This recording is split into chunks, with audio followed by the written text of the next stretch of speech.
The Lord be with you. A reading from the Holy Gospel according to Mark.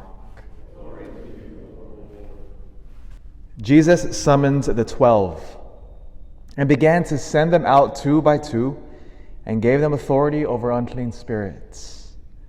He instructed them to take nothing for the journey but a walking stick, no food, no sack, no money in their belts. They were, however, to wear sandals, but not a second tunic. He said to them, "Wherever you enter a house, stay there until you leave from there. Whatever place does not welcome you or listen to you, leave there and shake the dust off your feet in testimony against them." So they went off and preached repentance.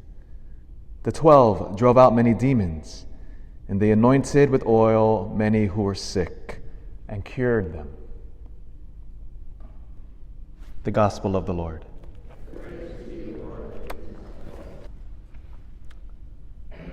When you look at the Catholic population of Asia, an interesting, fascinating, mysterious even picture emerges. So you look at South Korea, Catholic population, 5.9 million. Vietnam, 7 million. China, 13 million. Philippines, 85 million. But Japan. The Catholic population of Japan is a mere 430,000. 430,000, yet they're surrounded by all of these devout Asian countries, devout Catholic populations. Like, why?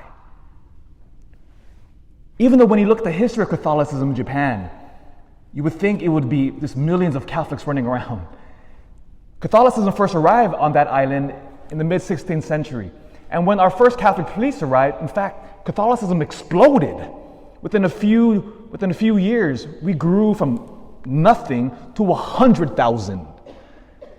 But then the Japanese emperor launched a fierce persecution against the Catholic Church. And it devastated the Catholic population. It was only exasperated in World War II when, if you remember, one of the cities that we bombed, Nagasaki, was actually one of the Catholic hotbeds there. That's where the vast majority of Catholics were, and they were sadly wiped out by the bomb. And so that set back Catholicism a couple generations. But then why do I bring this up?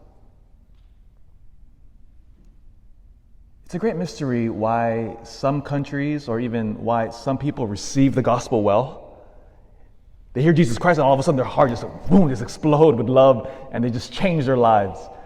As we see here in the gospel today, when Jesus sends out the 12 and they're sending them out to proclaim the gospel, and as he says, some houses will welcome you, others won't. But we still proclaim the gospel regardless. I want to read you the words of Father Paul Miki. He was one of these Japanese martyrs that when in the 16th century, when they outlawed us, he's literally on the cross dying. He's dying on the cross, crucified, him with the other Catholics. And his last recorded words were this. Now listen to the tenacity of our brother.